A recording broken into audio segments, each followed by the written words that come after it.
Alright, again, get your jam, prepare the hair. I said this before and I'll say it again, you don't have to overuse product. I know you hear it a lot, how much product do you use? Guys, you really don't have to. If you hold the hair tight and you braid tight, your hair will be nice and neat. Again, you want to part your hair into 3 pieces. Okay, 3 pieces. And then you want to hold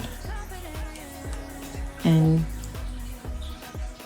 put your finger through with the top piece on top and start putting in. Notice what I do, I put the hair through the 2 fingers that is holding the hair to my right, and 1 piece is at the top. Then I twist over, keeping my fingers nice and tight, so that will be nice and tight at the base.